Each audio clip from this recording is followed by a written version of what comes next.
Bismillahirrahmanirrahim. Assalamu alaikum. Welcome to NEWSROOM. I'm your host, Khalid. But today is the 25th of January 2023, and these are the stories that we will be discussing in detail in the course of our show. We will begin with the arrest of PTI leader Fawad Chaudhry from Lahore on an FIR that has been registered by the Election Commission of Pakistan at the Islamabad Kohsar police station for inciting violence against a constitutional institution. He has been now, as per the latest reports, brought to a local court in Islamabad.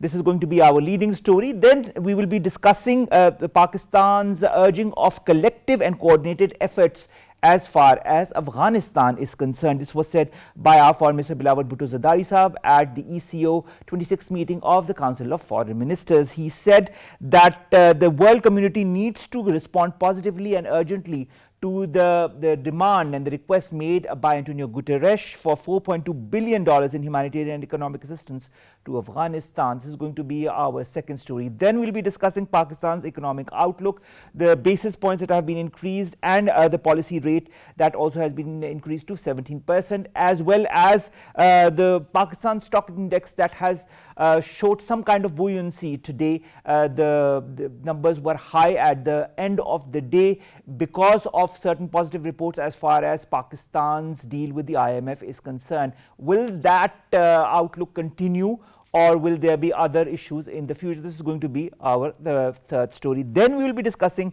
Shehbaz Sharif Sahab, our Prime Minister, who has congratulated Chris Hipkins on becoming the 41st Prime Minister of New Zealand. We all know Jacinda Ardern had resigned because of, as what she said, that she had no longer the responsibility to continue in this domain. So now the 41st Prime Minister is Chris Hipkins. Let's see how that goes for New Zealand. And finally, we'll be talking about Egyptian archaeologists who say they have discovered an 1800-year-old complete residential city from the Roman era in the heart of the southern city of Luxor. Egypt is also known for its pyramids, as we very well know, and it thrives on its tourism of the pyramids and such artifacts. So this is a good discovery and good for the economic boom for the country as well. Let's begin with our first segment, ladies and gentlemen, and that concern the arrest of Fawad Chaudhry, who is a PTI leader. He was arrested from outside his residence this morning on an FIR that was registered by the Election Commission of Pakistan official at Islamabad's Kohsar police station for inciting violence against a constitutional institution. Omar Hamid had said that Fawad Chaudhry had incited violence against a constitutional institution. The FIR had been registered under different sections, 153A, 506, 505, 124A of the Pakistan Penal Code. Ali Zamran Danish, who is our correspondent from Lahore, joins us online. Ali, thank you very much to have joined us. Ali, what are the latest details as far as Fawad Chaudhry is concerned? Yes, in Lahore High Court, Justice Tariq Salim Sheikh has dismissed the petition which was filed by PTI members which challenged the arrest of Fawad Chaudhry. Justice Tariq Salim Sheikh said that now Fawad Chaudhry has been presented before a court in Islamabad. This petition is no longer hearable. He says that if the PTI members want to pursue this matter, they should file a petition in Islamabad High Court. Of course, the detention question was raised. It was said in court that there's proof that Fawad Chaudhry, while speaking to media yesterday, did make certain threats and use strong words against a constitutional institution, namely the ECP. The Islamabad police arrested Fawad Chaudhry at dawn today, and the main charge is inciting violence against a constitutional institution, ECP. Fawad Chaudhry yesterday night had made certain remarks which were deemed threatening. He had made certain remarks against the ECP and their families, and because of which the FIR was registered. Now, speaking of the FIR, Ali, I'd like to understand, speaking of the FIR, what are the sections, what are the details of the sections under which Fawad Chaudhry has been booked? Yes, 153A, promotion of enmity, section 506, criminal intent, 505, making mischievous statements in public, and 124A, sedition. That is very serious. So 124A and 153A are non-bailable arrest warrants. The rest are bailable. So the sedition and the promotion of enmity again, basically inciting violence against the institution and the sedition. They are non-bailable arrest warrants, and they're very serious charges. And PTI members have been making certain statements using strong words against constitutional institutions, and this time, of course, action has been taken against Fawad Chaudhry. These are serious charges, and he has been arrested. The FIR was registered by the Election Commission Secretary Election Commission last night at the Kusar police station in Islamabad. Now he is in Islamabad. Of course, the PTI had filed a petition early morning in Lahore High Court, and the judge had ordered, Justice Tariq Salim Sheikh had ordered that Fawad Chaudhry be produced at 1:30 p.m. at Lahore High Court, which could not be done.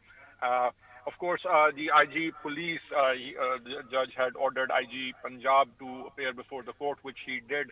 Dr. Usman Anwar presented him before the court, before Justice Tariq Salim Sheikh. He answered questions of the judge. He says that he became fully aware of what had happened at 12 p.m. and he was out of the city. His flight landed back in Lahore at around 3:30 p.m. and he presented himself before the court. He said that Punjab police was not involved in this arrest. It was Islamabad police. They came in 5 vehicles. They arrested Fawad Chaudhry on the registered FIR, and they have now taken him to Islamabad. Yes. All right, finally, Ali Zamran Danish, looking at the severity of the allegations that have been placed on Fawad Chaudhry, what kind of repercussions do you foresee as far as the PTI leader is concerned? Well, the PTI are very angry, and they said that this is an illegal arrest. They said that this FIR was not presented to Fawad Chaudhry. He was just arrested. His vehicle was stopped near his house and he was just arrested. They call it a type of a kidnapping, and they said that the proper procedures were not followed while making this arrest, and this was just he was just grabbed and taken to Islamabad. But he was presented at the Kent Lahore court in front of a judicial magistrate in Lahore, and that transition remand requested by the Islamabad police was granted. The judge in Kent court has also ordered that Fawad Chaudhry's medical be done, and he went through a medical checkup at the Services Hospital, after which he was taken by the Islamabad police to Islamabad. Yes. Thank you very much, Ali Zamran Danish, our Lahore correspondent, briefing us and giving us the updates as far as the arrest of PTI leader Fawad Chaudhry is concerned. Of course, serious allegations have been made because of serious statements that have been given by the PTI leader while talking to media yesterday. And of course, the reaction was also very judicial. Let's see how all of this bodes. We'll be bringing you updates as and when they come in that regard. Let's come to our second story, and that concerns Afghanistan and Pakistan's resolve to stabilize Afghanistan, whether it be economically or otherwise. This has also been enunciated by Bilawal Bhutto Zardari Saab during the 26th meeting of the Council of Foreign Ministers of the ECO. More in the following report.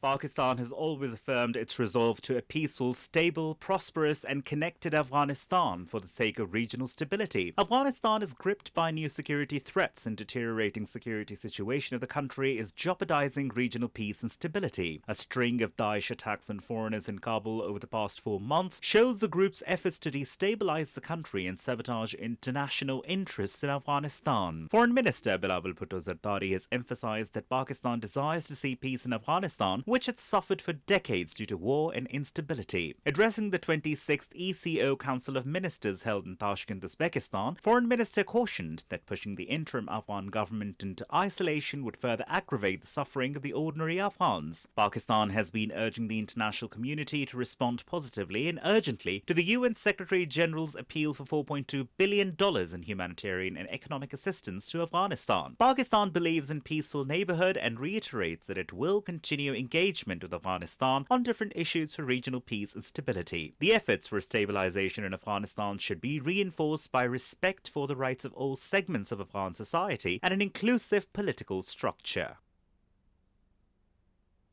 As far as Afghanistan is concerned, Pakistan has always backed Afghanistan in the good and the bad times. Pakistan has always been on the forefront when it comes to peace in Afghanistan. We have been also behind the talks that were held before the current Afghan Taliban government came into power between the Afghan Taliban and the US, and those talks were of course held in Doha and in other places as well. But Pakistan has tried to find solution to the Afghan crisis even under the current Afghan interim government of the Afghan Taliban. The fact remains that there are a lot of issues that the current Afghan government is confronted with, whether it be on the economic front, whether it be on the humanitarian front, and then of course the question marks that are emanating from the world as far as the denial to right to education or jobs to the women in Afghanistan is concerned.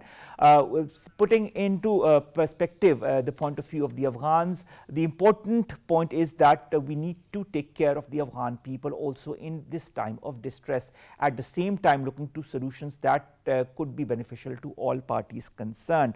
Hassan Khan, who is a journalist, joins us online. Hassan, thank you very much to have joined us. Hassan, when you look at the statement by Bilawal Bhutto Zardari Sahab recently at the 26th ECO Council of Ministers, where he said that pushing the interim Afghan government into isolation could further aggravate the suffering of the Afghan people.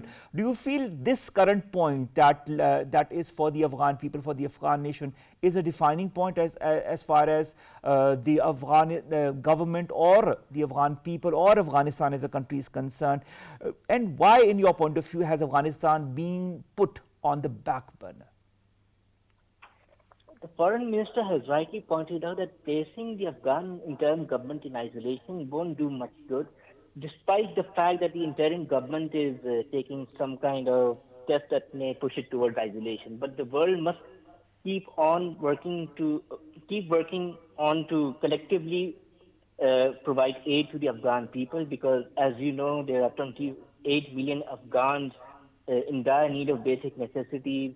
And now we have also witnessed that there's a universal poverty rate being on over 90% right now, which is quite concerning. So, but placing Afghanistan on a back burner is not the long-term objective of any country in the region or beyond, because Afghanistan is crucial market for both trade and interconnectivity for Kars region and the Middle East. If we look at Iran as a route, the Kars region as a route, Pakistan, of course, itself as a major route for Afghan trade and development. But I would like to add that for stability to return, it is the Afghan interim government run by the Taliban which needs to be conducive in terms of welcoming the world, opening up to the world, and benefiting the Afghan people as a whole. But you know, when you talk of benefiting the Afghan people, one of the basic rights is education, and that is being denied to the Afghan women. Also, the factor to go to different jobs is being denied now by the Afghan interim government. Also, their right to go to open parks and much more. Do you feel the Afghan interim government's approach is hardline, and do you feel there could be some kind of a solution that could be brought about by mutual discussions between the Afghan government and other important stakeholders such as Pakistan? Yes, their position is hardline right now. I mean, that is quite concerning. But as you know, the UN's aid chief was in Afghanistan earlier this week alongside the Save the Children CEO. So they held talks in both Kabul and Kandahar just a couple of days ago. So that is something which, in my opinion, is a welcoming step for both sides to work on. I mean, not only both sides, of course, it's collectively by the world right now. But that could pave way for Afghan women to come back in the public sphere. But now, Hassan, speaking of Afghan women, you know, the Deputy Secretary General of the United Nations, Amna Mohammed, was there in Kabul some time back. She talked to many of the Taliban leaders. She said some of those leaders are willing to talk of some kind of, change in attitude vis-a-vis the right to education to the Afghan women is concerned. But she said that it's going to be a long and arduous road or task. Do you feel the Afghan government realizes the importance of giving rights to its communities, including the women, in order to strengthen its own country economically and otherwise? Well, as per her own statement, there are some voices in the Afghan Taliban which are willing to bring women to the back to the public sphere. But of course, there are other voices which are against it. So the hardline opinion is prevailing right now. So as I said earlier, it's too early to say, but again, it's a welcoming step. And the UN chief visit to Afghanistan as well is another welcoming step, which could pave way for Afghan women and the society as a whole to be back into the fold of economic prosperity. Hassan, the fact remains that despite the fact that the Afghan interim government has taken stringent steps, the burden of all of these steps, the burden of all the sanctions that have come as a result, and also the burden of now a lot of the aid organizations that have stopped working is on the normal Afghan citizen or national. Do you feel they will be able to sustain themselves in the long run? If the current trajectory continues like this, then unfortunately I don't see any progress on part of any prosperity for the Afghan people in the long run. But as I said earlier, there are back-channel diplomatic talks, back-channel humanitarian level talks. There, as you know, the Russian envoy, special envoy for Afghanistan, was in both Kabul and Islamabad just a day or two ago. So that is another point we need to consider. So Russia is also playing a role. China is also playing a role. The West is also playing its part. It's providing humanitarian aid. And as of January 2023, it has earmarked $84 million, although almost $500 million. But Hassan, is $84 million enough? The fact remains that is $84 million enough? That is not enough. A United Nations report, Hassan, talks about 17 million people who are going to face acute hunger this year in Afghanistan alone. Do you feel the world understands that? Yes, I'm sure the world understands that. But and the Secretary General has also pointed out that collectively $4.2 billion are required to overall stabilize the situation. So the world is facing its own problems, but Afghanistan remains crucial to its needs. Because Afghanistan, as I said earlier, it's an area where trade and connectivity has a lot of potential. There's a lot of minerals. Of course. And even the geostrategic presence of Afghanistan is quite important. So the most important fact right now is that the Afghan interim government needs to take things into their own hands and take the right steps before it's way too late. The ultimate responsibility relies upon them. I totally agree with you on that. Yes. Yes, of course, because the Taliban is running Afghanistan right now, and this is something none of us can deny, despite the fact that their action has been hardline, and even on the border region with Pakistan, their action has been intolerable for quite some time, especially since the TTP factor came into play a couple of months ago. I also understand. I totally agree with your point of view on that. Hassan, speaking of Afghanistan, I would also like to understand what our Prime Minister Shehbaz Sharif said at the 77th session of the United Nations General Assembly, and I would like to quote him: Pakistan would like to see an Afghanistan which is at peace with itself and the world, and which respects and nurtures all its citizens, irrespective of gender, ethnicity, and religion. Can this vision that has been enunciated by our Premier be made into reality? It's something that I think it's doable, but as of now, the reality says otherwise. But if you remember, back in 2021, Pakistan prepared a policy for geoeconomics. Like geoeconomics is focusing on economic diplomacy for the region and beyond. So if you look at the ECO, the Economic Cooperation Organization, it had a collective GDP of $7.7 trillion as of 2021 figures. So that is something we can look into in the long run. But as long as hardline policies are in place in Afghanistan itself, nothing can be done about on those lines in the near future.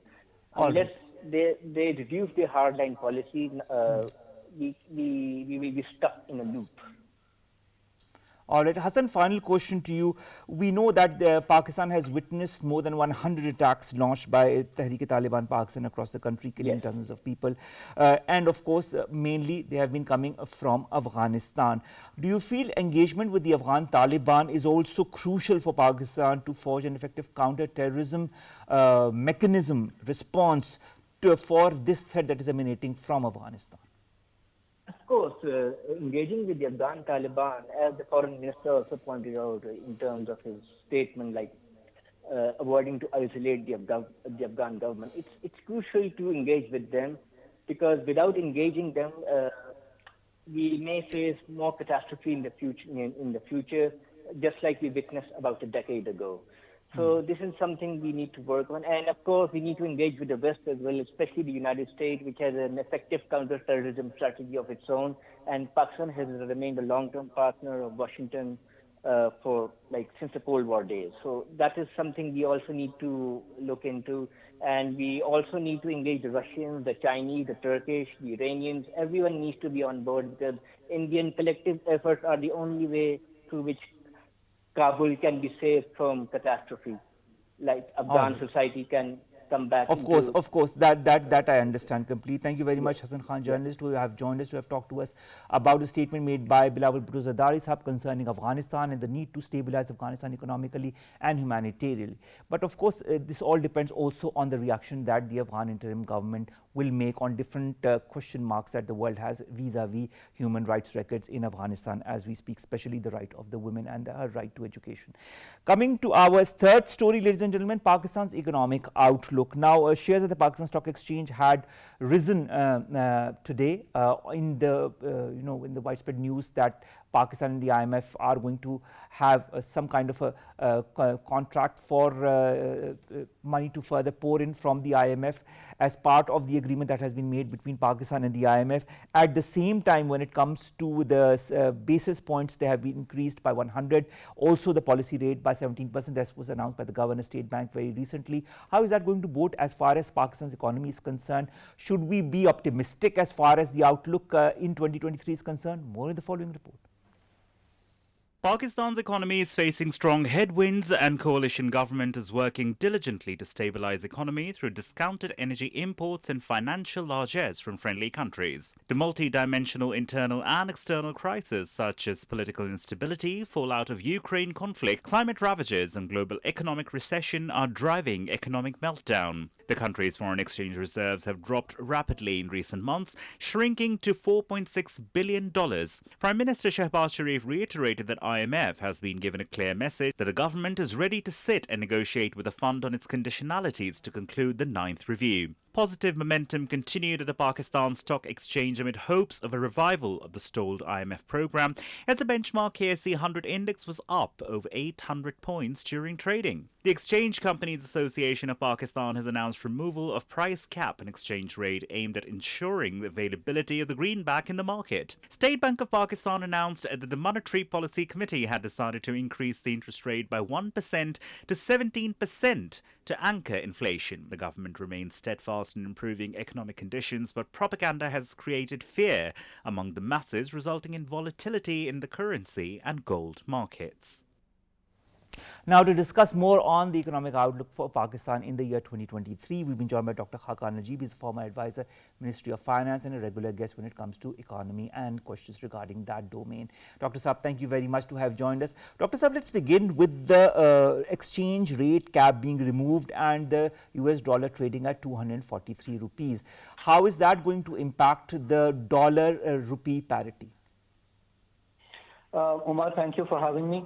I think where we are headed is to ensure that these two markets, which are now have a wide difference with them, the interbank market and the open market. And then there is a third market, which we call the, unfortunately, the black market of the rupee that is being traded vis-a-vis other currencies. So what we are trying to do here is that the open market and the black market rate should come somewhere where there is demand as well as supply being in equilibrium. Right now, there is a disequilibrium. The cap at 238 meant that there was not enough supply and the demand remained unmet, so it went to the black rate, which was hovering around 260, 265. So removing the cap and moving it to 243, and I think gradually maybe a bit higher, would probably create the equilibrium where the supply of dollar in the open market improves to match the demand. And, the State Bank has also asked some of its requirements that were being put on the interbank, like the credit card, some of the exporters, to move on to the open market. And in this way, we also hope that some remittances would also improve, which have fallen over the last few months, which is not a good omen for Pakistan. Thirdly, we also hope that the export proceeds held by the people abroad, which are about 10% allowed by the authorities in Pakistan as per regulation that they could hold these abroad, would also start moving back. So that's the whole aim. All right, but will that aim work in Pakistan's favor? Will it reduce the impact of the black market as far as the purchase or the sale of dollars is concerned? Do you feel that the dollar will be available for informal markets and formal markets for people to travel abroad, for example, for educational purposes or for medical purposes? Omar, right now, dollar has become the store of value. It has become the savings. It has become the go-to place to hold, assets. So, instead of gold or property or investment in saving certificates, people are hoarding dollars. The idea is for them to change their expectations, the expectations of a rate decline of the rupee, you mean depreciation of the rupee, and further appreciation of the dollar so that they could make more money. The idea is to come to an equilibrium. So one, this has to happen. But the other part is that we also need to make sure that the holdings that we have in terms of the state bank reserves of about $4.6 billion are also propped up by going back to the IMF, by the Chinese rollovers, by the Saudi money, by the UAE money, by investments. Those are also important so that the interbank market also stabilizes on the supply of dollar. You must remember that even there, the demand is not being met, and artificially we have curtailed our imports. Curtailing of imports for some time, which I mean a few months, was all right. But now we have taken it a bit too far. Why do I feel we have taken it a bit too far? Because import compression in times of distress is fair, and I also appreciated the policy when we started with it. But on a longer term basis, what it's doing is that it is hurting the exports of goods. Why is that? Let's say we were to sell jeans abroad and the zips come from abroad, the buttons for the jackets.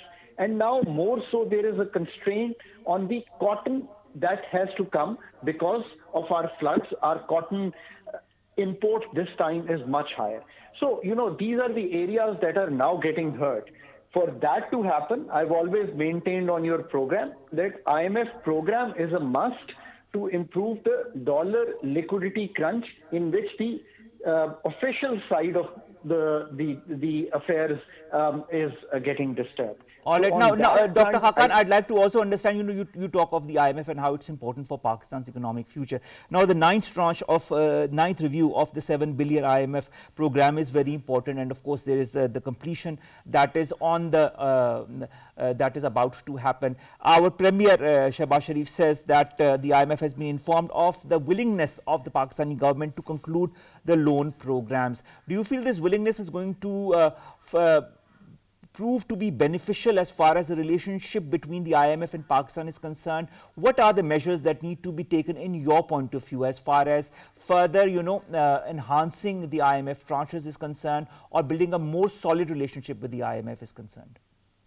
So, Omar, that's probably the most important question that should be on every policymaker's mind, and how to solve it. One, I'm happy that the authorities show a resolve to move forward on the ninth review. we must all remain aware that the ninth review was initially to be completed in the early part of November. Today, on the 25th of January, of course, I mean, as a keen observer of the Pakistan economy, I feel that delay has cost us in terms of the funds flows, which we talked about in the earlier part of the program. Now, of course, the more you delay, the more things that you have to do to get back on the ninth review and do what we call the staff level agreement. So what is holding us back? Since September 2020, OGRA has been resetting the gas price in Pakistan. Unfortunately, we as a nation have not been able to move on that. So gas pricing is one of the areas that we need to move. And again, the authorities, I think, have a plan. They have a plan where they can make sure that the consumers who are the low-end consumers, who are the low earners, are protected. But otherwise, we can make that pricing change. I fully support this because gas is only available to the more well-off of the society. Number two, I think there are some changes in the electricity also that need to be done because NEPRA has determined tariffs which have not been passed on. Thirdly, due to some court delays, some court measures that have come through on the stay that has been given on one of the taxes that we did in the budget, and slowing of the imports, where a large chunk of our taxes come, the IMF and I think the authorities also fear that the 7,400 billion target on the FBR may be difficult to achieve if we do not take a few measures. I have listened to the authorities talk about a few measures that they have planned, some kind of levies, some kind of enhancement on the sales tax, and these are fair measures and they should be taken. Lastly is the one we talked about initially, which is the market-based exchange rate, where we would have to use the exchange rate as an instrument to ensure that our demand and supply for dollars is matched, where the imports are curbed and the exports receipts are brought back to Pakistan. Then there are some smaller measures, some laws that need to be approved, and asset declaration. I think these can happen in the course of time. But if Pakistan was to move in these areas, which it should, to stop the bleeding that is taking place, and as well as kind of satisfy the IMF on the overall macro picture, we will be moving forward with the review.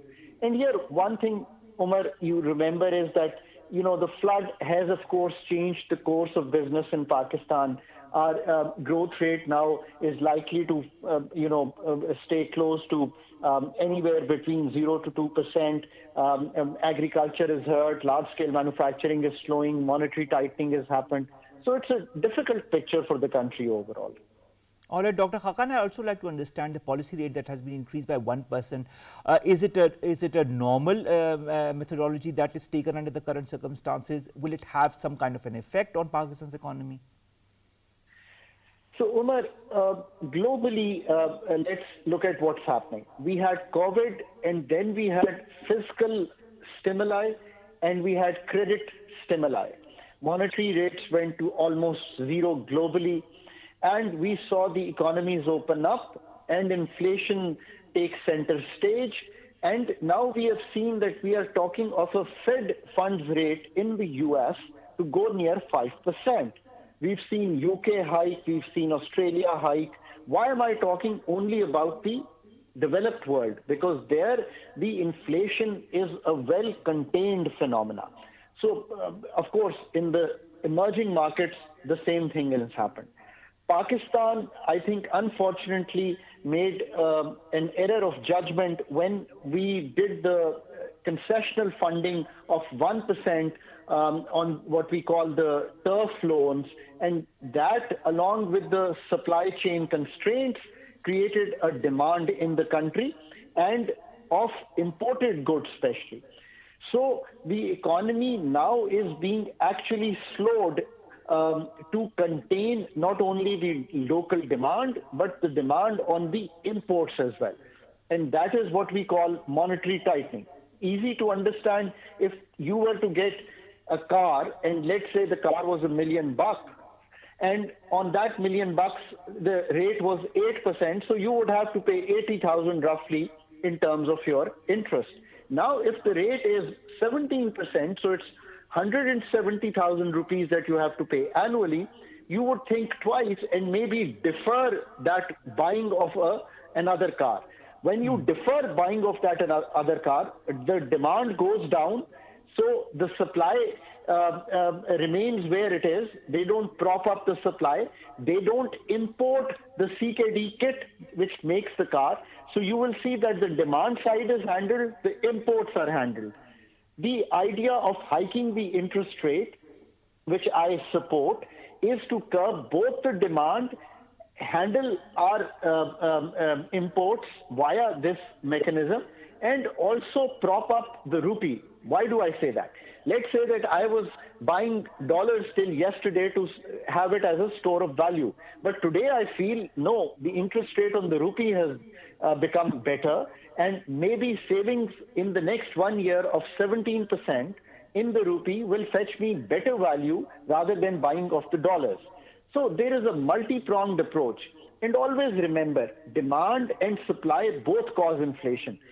Monetary phenomenon has to be handled through the monetary policy, and then the supply side, of course, through provision of goods, both imported and local, and also where there is something the government needs to work harder on, and the monetary policy talks about it, is that the fiscal position, which means the expenditures of the government also have to be curtailed, so that we ensure that the fiscal spending is curtailed, so that the demand is not created through the spending of the government. That's where we largely Dr. Saab, I'd like to also understand when you talk of, the expenses, and I'd like to go towards what the Governor State Bank of Pakistan said while he was giving a breakdown of the country's financial requirements. He said the financial requirements for the fiscal year 2023 stood at $33 billion US, and he said of this the account deficit stood at $10 billion US, followed by the loan repayments, both bilateral and multilateral, that stood at $23 billion US. In your point of view, what should be and what is the roadmap to meet all of these financing needs? So, Omar, that's probably the most important policy that we have to be spot on to ensure that the country passes unscathed in the next 5 months of this financial year. So $23 billion we have to return in terms of what the authorities have rightly said as the debt repayment. And then the $10 billion of current account. So the current account can be brought down to, I think, $8-9 billion if we keep the exports up and the receipts of the remittance up by ensuring a market-based exchange rate mechanism. So you can save $1 billion or $2 billion on the current account. So your need instead of 33, I think, can come down to about 31. But your need on the $23 billion is still intact. Now, how do we go about that? Well, one thing is that once we do the 9th review, you will get $1.2 billion. When you do the 9th review, what you will also get is that there are stuck-up financing for Pakistan. When I say stuck-up financing, Saudi Arabia Finance Minister has also pointed to the fact that Pakistan should move on with the IMF, should move on with the taxation, and he has gone to the extent of saying that we are doing taxation on our own people, so we expect the others to do the same. And let's say we were to do an ordinance which will put some new taxes in the country, I think move with the IMF, the $2 billion would also flow in from Saudi Arabia. Similarly, I'm hoping that visits to Qatar, UAE can fetch us not only some deposits, but hopefully some move on the LNG power plants. The LNG power plants, anywhere between $1.5 to $2 to $3 billion can be a lifeline for Pakistan. And lastly, Umar, some monies from China need a rollover, about $700 million of commercial loans we are waiting. Similarly, commercial rollovers from UAE to the tune of, I think, over $1 billion. So if we can muster all these monies, get the IMF on board, get the friendly countries to move with us, then this $23 billion hole could also be filled comfortably. All right, Dr. Saab, you know, the World Bank warns that global economy is quite close to falling into recession. You talked about Pakistan's growth rate that could be anywhere between 0 to 2% in the near future. The growth in 2023, as per the World Bank forecast, was cut nearly in half, dropping from 3% to 1.7%. What repercussions is this going to have on Pakistan's economic outlook in 2023? So, Omar, that is where policymakers today have to be very careful that the next 6 months are of a global slowdown, are of rates rising globally, still on the higher side and rising, and trying to curtail inflationary trends. That would slow down the demand of the products that we sell to the world. How does that happen? Let's say we sell textiles and the companies there stock our textiles.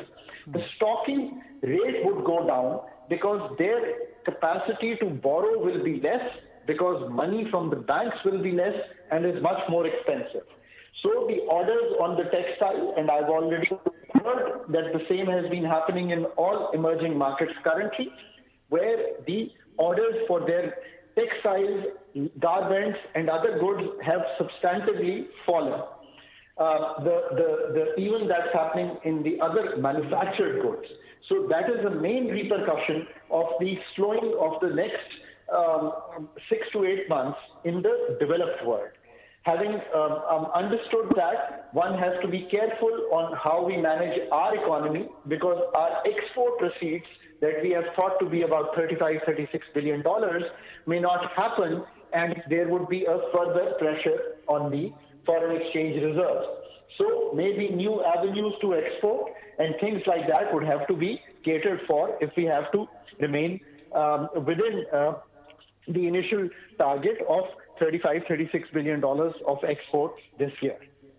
Thank you very much, Dr. Khaqan, to have joined us. That was Dr. Khaqan Najeeb, former advisor, Ministry of Finance, talking to us about Pakistan's economic outlook, the challenges that lie ahead for Pakistan under the current regional as well as global economic situation that is, of course, affecting the developed countries as well, and it's going to have an effect on Pakistan. Let's hope for the best for Pakistan in the coming months. Let's come to our last two stories. The first concerns the 41st Prime Minister of New Zealand, who has been appointed. He is Chris Hipkins.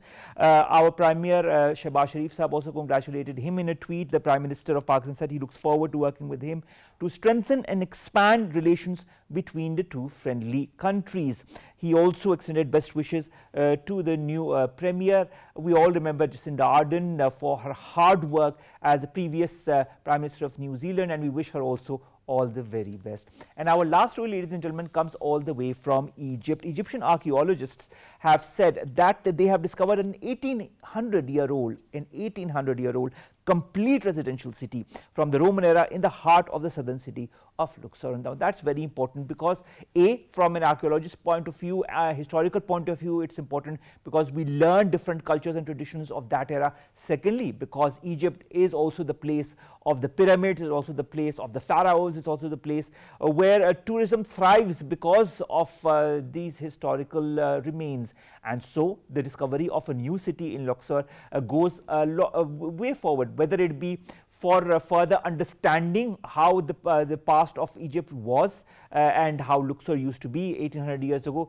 and also for tourism and economy of a country like Egypt. I hope that more and more such places are discovered and we understand how we used to live those hundreds and thousands of years ago. With that, ladies and gentlemen, we come to an end of today's Newsroom. We'll see you inshallah tomorrow with news story segments that pertain to us, you and Pakistan. Stay safe. Allah Hafiz.